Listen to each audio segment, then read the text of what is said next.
নমস্কাৰ প্ৰিয় দৰ্শক, পুনৰ এবাৰ আপোনালোক সকলোকে আমাৰ এই চেনেলটোৰ এটা গুৰুত্বপূৰ্ণ ভিডিঅ'লৈ আন্তৰিক স্বাগতম জনাইছো। প্ৰিয় দৰ্শক, আজিৰ এই ভিডিঅ'টো আপোনালোকৰ বাবে এবাৰ সম্পূৰ্ণকৈ চোৱাটো খুবেই জৰুৰী। আজিৰ এই ভিডিঅ'টোত আমি আপোনালোকৰ লগত শ্বেয়াৰ কৰিম, আপোনালোকৰ বাবে প্ৰস্তুত কৰা হৈছে আপোনাৰ ঘৰখনক আপোনাক কোনোবাই যদি শত্ৰুতা কৰে বা হিংসা কৰে ওচৰ চুবুৰীয়া মানুহে, তেতিয়া আপুনি আজিৰ ভিডিঅ'টো যদি সম্পূৰ্ণকৈ চাই, তেতিয়া আপোনাক হিংসা কৰা, আপোনাৰ লগত শত্ৰুতা কৰা মানুহক আপুনি অতি সহজতে চিনিব পাৰিব, চিনাক্ত কৰিব পাৰিব। সেইবাবে আপোনাৰ ওচৰ চুবুৰীয়া বা পৰৰ মানুহে যদি আপোনাক শত্ৰুতা কৰে আপোনাৰ লগত বা হিংসা কৰে আপোনাক, তেতিয়া আপুনি এই কথাকেইটা সেই তেওঁলোকৰ লগত মিলাই চাব। তেতিয়া আপুনি জানিব পাৰিব তেওঁলোকে আপোনাৰ লগত সঁচাকৈ গোপনে শত্ৰুতা কৰে নেকি, আপোনাক হিংসা কৰে নেকি, আপুনি জানিব পাৰিব কম সময়ৰ ভিতৰতে। সেইবাবে আপুনি আজিৰ এই ভিডিঅ'টো খুব ধ্যান দি চাই থাকিব। যদি আপোনাৰ ঘৰখনক আপোনাক শত্ৰুতা কৰা মানুহক আপুনি চিনাক্ত কৰিব বিচাৰে। আমাৰ এই চেনেলটোত আগতে আৰু এটা ভিডিঅ' আপলোড কৰা হৈছিল, যিটো ভিডিঅ'ত আমি শত্ৰু বা আপোনাক কোনে হিংসা কৰে, সেই হিংসা কৰা মানুহক কেনেকৈ আপুনি ধ্বংস বা নাশ কৰিব পাৰিব তাৰ বিষয়ে উপায় দিয়া হৈছিল। কিন্তু আজিৰ এই ভিডিঅ'টো তাৰ সম্পূৰ্ণ বিপৰীত। আজিৰ ভিডিঅ'টোত আমি আপোনালোকক জনাম আপুনি কেনেকৈ চিনাক্ত কৰিব আপোনাক শত্ৰুতা কৰা মানুহক। আপোনাৰ লগত যিয়ে গোপনে শত্ৰুতা কৰে, সেই গোপনে কৰা শত্ৰুতাক আপুনি কেনেকৈ চিনাক্ত কৰিব, কোন মানুহে সেই গোপনে শত্ৰুতা কৰে আপোনাৰ ঘৰখনক ভাল হোৱাটো নিবিচাৰে, সেই মানুহখিনিক আপুনি চিনাক্ত কৰি ল'ব পাৰিব আজিৰ এই ভিডিঅ'টো চালে। গতিকে আপুনি ভিডিঅ'টোৰ মাজলৈ আগবঢ়াৰ পূৰ্বে আমাৰ এই ভিডিঅ'টো আপুনি কোন ঠাইৰ পৰা চাই আছে নিশ্চয় কমেণ্টৰ জৰিয়তে জনাব। লগতে আপুনি এই ভিডিঅ'টোত এটা লাইক কৰিব বুলি আশা কৰিলোঁ। প্ৰিয় দৰ্শক, আপুনি যদি প্ৰথমবাৰ আমাৰ চেনেলটোৰ ভিডিঅ' চাই আছে, তেন্তে আমাৰ এই চেনেলটো ছাবস্ক্ৰাইব কৰি ছাইডত থকা ঘণ্টাৰ দৰে আইকনটো অল কৰি ৰাখিব। কিয়নো প্ৰিয় দৰ্শক, আমি আপোনালোকৰ বাবে এই চেনেলটোত প্ৰতিদিনে এটা নতুন ভিডিঅ' আপলোড কৰোঁ, যিটো ভিডিঅ'ৰ জৰিয়তে আপোনালোকে জানিব পাৰিব এটা নতুন কথা। প্ৰতিদিনে আপুনি এটা নজনা কথা জানিবৰ বাবে সক্ষম হ'ব। সেইবাবে এই চেনেলটো ছাবস্ক্ৰাইব কৰি ৰাখিবৰ বাবে একেবাৰে নাপাহৰিব। যদি আপুনি ভিডিঅ'সমূহ আমাৰ চেনেলৰ চাই ভাল পায়, তেন্তে আপোনাৰ বন্ধুবৰ্গৰ লগতো যিমান পাৰে শ্বেয়াৰ কৰিব। প্ৰিয় দৰ্শক, আজিৰ এই ভিডিঅ'টোৰ মূল বিষয়বস্তু হৈছে আপুনি কেনেকৈ আপোনাৰ ঘৰখনক আপোনাক শত্ৰুতা কৰা মানুহক, সেয়া লাগিলে গোপনে কৰা শত্ৰুতাই হওক বা দেখাই কৰা শত্ৰুতাই হওক, আপুনি কেনেকৈ জানিব পাৰিব বা কেনেকৈ আপুনি সেই মানুহক চিনাক্ত কৰিব। কোনে কৰে আপোনাৰ লগত শত্ৰুতা বা আপোনাক কোনে হিংসা কৰে, তাক আপুনি চিনাক্ত কৰিব পাৰিব অতি সহজতে। আজিৰ ভিডিঅ'টোত আমি কেইটামান কথা আপোনালোকৰ লগত শ্বেয়াৰ কৰিম, যিকেইটা কথাৰ জৰিয়তে আপুনি হিংসা কৰা বা শত্ৰুতা কৰা মানুহক চিনাক্ত কৰি ল'ব পাৰিব। তেতিয়া আপোনাৰ ঘৰখনলৈ আপোনাৰ জীৱনত একো বিপদে দেখা নিদিব। এই শত্ৰুতা কৰা বা আপোনাক গোপনে শত্ৰুতা যিয়ে কৰে, তেওঁ আপোনাক একো ক্ষতি কৰিব নোৱাৰিব। আপোনাৰ সন্তানক যদি পঢ়াৰ ক্ষেত্ৰতেই হওক বা যিকোনো ক্ষেত্ৰতেই হওক ওচৰ চুবুৰীয়াই হিংসা কৰে বা গোপনে শত্ৰুতা কৰে, তেন্তে আপোনাক একো কৰিব নোৱাৰিব। কাৰণ আপুনি জানে যে সেই মানুহে আপোনাক গোপনে শত্ৰুতা কৰে। সেইবাবে আপুনি মানুহখিনি চিনাক্ত কৰি ৰখাটো খুবেই জৰুৰী, জানি ৰখাটো জৰুৰী আপোনাক কোনে হিংসা কৰে বা শত্ৰুতা কৰে আপোনাৰ লগত, আপোনাৰ ঘৰখনৰ ওপৰত। তেন্তে প্ৰিয় দৰ্শক, বেছি পলম নকৰি বলক আজিৰ এই ভিডিঅ'টোৰ আমি মূল বিষয়বস্তুলৈ আগবাঢ়ো। প্ৰিয় দৰ্শক, সদায় প্ৰমাণিত হৈ আহিছে যে আপোনাৰ বিষয়ে নজনা, আপোনাক চিনি নোপোৱা মানুহজনে কেতিয়াও আপোনাক হিংসা নকৰে বা আপোনাৰ কেতিয়াও তেওঁ বেয়া কামনা নকৰে।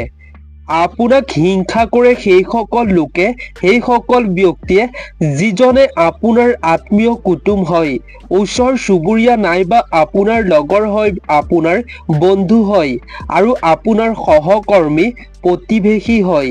সেয়েহে আপুনি এই বিষাক্ত লোকসকলক মনে মনে আপুনি চিনি ৰাখিবৰ বাবে আপুনি এই কথাসমূহ জানি লোৱাটো খুবেই জৰুৰী। প্ৰিয় দৰ্শক, কোনে আপোনাক গোপনে হিংসা কৰে বা শত্ৰুতা কৰে, আপুনি জানি থওক এই বুদ্ধিৰে আপুনি কি এজন সফল পুৰুষ বা এগৰাকী সফল মহিলা।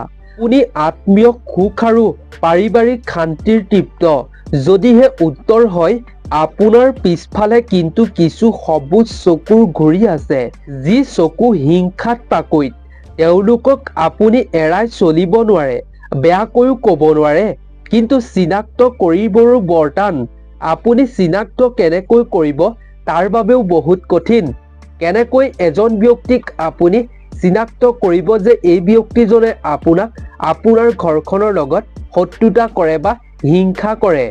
আপুনি এই বুদ্ধি খটাব পাৰিলে তেতিয়া আপুনি জানিব পাৰিব কোনে হিংসা কৰে আপোনাক। কাৰণ এওঁলোকৰ ঈৰ্ষা আৰু অভিসন্ধি অতি গোপনে। এই বিষয়টো জানি লোৱাটো খুবেই গুৰুত্বপূৰ্ণ কথা, যাৰ পৰা চিনাক্ত কৰি উলিয়াব পাৰি যে আপোনাৰ ওচৰে পাছৰে থকা হিংসাকুৰীয়া লোকসকলক আপুনি কেনেকৈ চিনাক্ত কৰিব।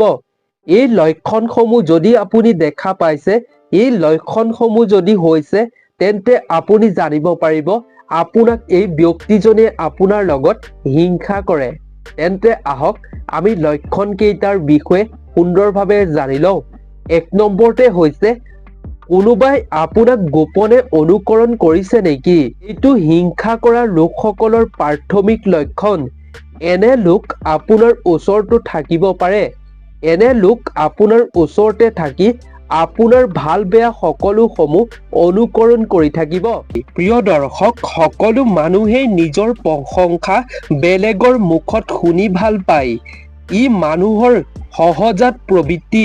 কিবা এটা ভাল কাম কৰিলে মানুহে আপোনাক প্ৰশংসা কৰিব সঁচা, কিন্তু প্ৰিয় দৰ্শক, যদি কোনো কাৰণ নোহোৱাকৈ যদি কোনোবাই আপোনাক প্ৰশংসা কৰিছে, তেতিয়া আপুনি জানিব নিশ্চয় কিবা এটা কিন্তু আছে।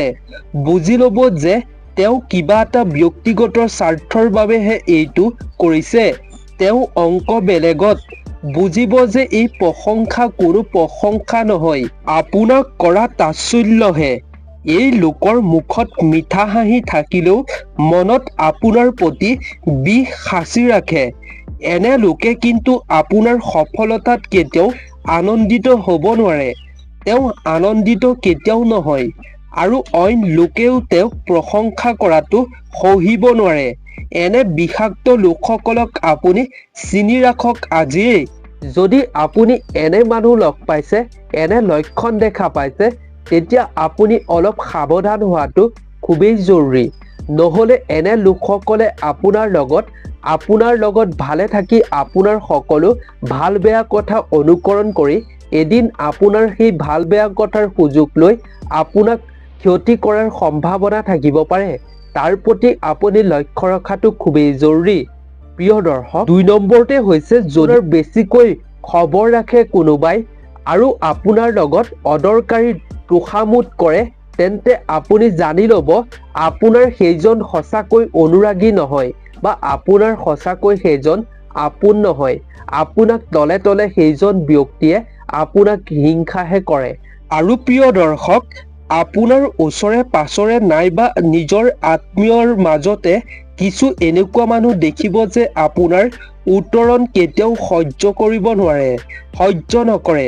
সদায় এখোজ হ'লেও আপোনাৰ ওপৰত থাকিবলৈ হাবিয়াস কৰি থাকে। এনে লোকসকলে যেনে আপুনি এটা নতুন বস্তু বা নতুন বাহন বা অন্য কিবা এটা ক্ৰয় কৰা দেখিলে কেইদিনমানৰ পিছতে সেই বিষাক্ত লোকজনে আপুনি ক্ৰয় কৰাতকৈ অলপ উচ্চ মানৰ একে বস্তুৱেই ক্ৰয় কৰি লৈ আনিব আৰু যেতিয়ালৈকে নোৱাৰিব তেতিয়ালৈকে তেওঁ আপোনাৰ সৈতে সহজ হ'বই নোৱাৰিব।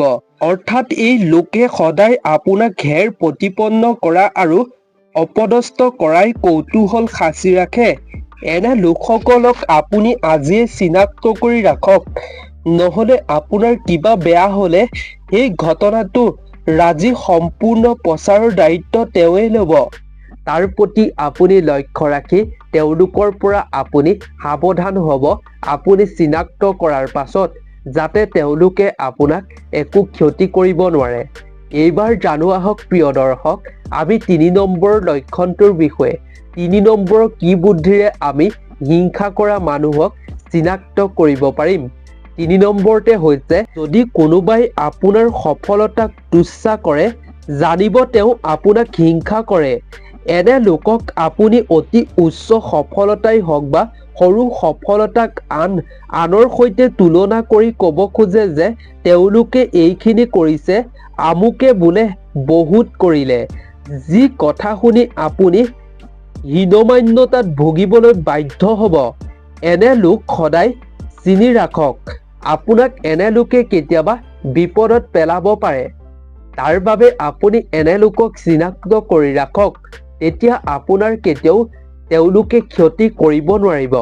যিমান আপোনাক হিংসা কৰক, শত্ৰুতা কৰক, একো আপোনাক অপকাৰ কৰিব নোৱাৰিব। এইবাৰ জানো আহক আমি ৪ নম্বৰটোৰ বিষয়ে। ৪ নম্বৰতে হৈছে প্ৰিয় দৰ্শক, যি লোকে আপোনাৰ সন্মুখত খুব ভাল ব্যৱহাৰ কৰে, কিন্তু আপোনাৰ অনুপস্থিতিত আপোনাৰ দুখ বিচাৰি হাবাথুৰি খাই থাকে, তেনে লোকৰ পৰা সদায় আপুনি সাৱধান হ'ব। এই শ্ৰেণীৰ লোক বৰ বিষাক্ত। এনে লোকে মানুহৰ মান সন্মানত জনমাসত হেৰ কৰে। আপোনাৰ বিষয়ে হোৱাই নোহোৱাই কথা উলিয়াই আপোনাক কেনেকৈ ধ্বংস কৰিব পাৰি তাৰ বিষয়ে চেষ্টা কৰি থাকিব। প্ৰিয় দৰ্শক, আপুনি আপোনাৰ মাজতে এনে মানুহ নিশ্চয় পাব, যিয়ে সকলো সময়তে আপোনাৰ সৈতে ভাল ব্যৱহাৰ কৰি থাকিব, কিন্তু আপোনাৰ কামবোৰত তেওঁ ভালদৰে আপুনি যি কাম কৰে সেই কামবোৰ ভালদৰে তেওঁ নিৰীক্ষণ কৰিব আৰু তাত ভুলবোৰ বিচাৰি থাকিব। এনে কৰিব যেন আপুনি কৰা শুদ্ধ কামৰো ভুল উলিয়াবলৈ যত্ন কৰি থাকিব। এনে লোকসকলক আপুনি আজিয়ে চিনি লওক।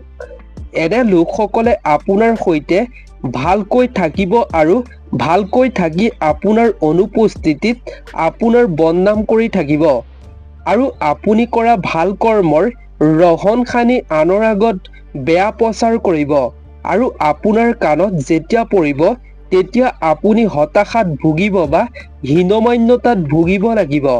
সেয়েহে এইসকল লোকক আপুনি চিনি ৰখাটো খুবেই জৰুৰী। প্ৰিয় দৰ্শক, এইবাৰ জানো আহক আমি ৫ নম্বৰটোৰ বিষয়ে।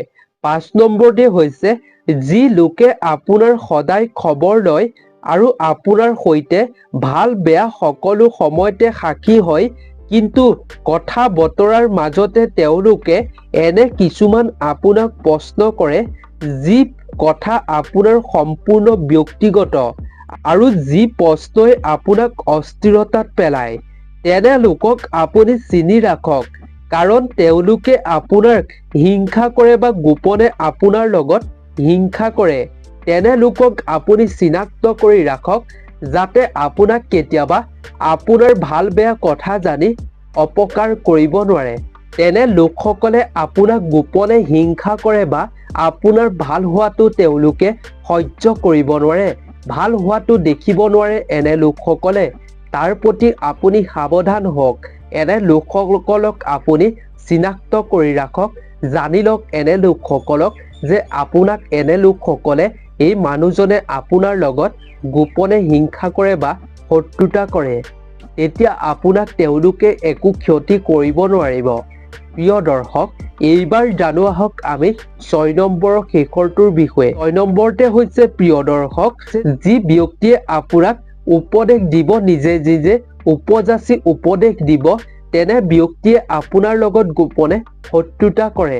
তেনে ব্যক্তিক চিনাক্ত কৰি ৰাখক, আপোনাৰ এদিন নহয় এদিন খুব কামত আহিব। আপোনাৰ ওচৰে পাছৰে আপোনাৰ লগত হিংসা কৰা, আপোনাৰ ঘৰখনক শত্ৰুতা কৰা গোপন শত্ৰুতা, এই শত্ৰুতাক যদি এই বুদ্ধিৰে আপুনি চিনাক্ত কৰি ৰাখিব পাৰে, তেতিয়া আপোনাক সেই শত্ৰুতা কৰা ব্যক্তিয়ে একো ক্ষতি কৰিব নোৱাৰিব। যিমানেই চেষ্টা কৰক আপোনাৰ সন্তানক যিকোনো ক্ষেত্ৰত পঢ়াৰ ক্ষেত্ৰতেই হওক বা ঘৰখনৰ উন্নতিৰ ক্ষেত্ৰতেই হওক তেওঁলোকে একো ক্ষতি কৰিব নোৱাৰিব। সেইবাবে আপুনি চিনাক্ত কৰি ৰখাটো জৰুৰী এই 6টা বুদ্ধিৰে। 6টা লক্ষণ পালে আপুনি জানিব সেই ব্যক্তিজনে আপোনাৰ লগত আপোনাৰ ঘৰখনক হিংসা কৰে। সফলতা হোৱাটো আপোনাৰ ঘৰখনৰ সদস্য তেওঁলোকে কেতিয়াও সহ্য কৰিব নোৱাৰে। আপোনাৰ ঘৰখনৰ কিবা এটা ভাল হোৱাটো তেওঁলোকে সহ্য কৰিব নোৱাৰে।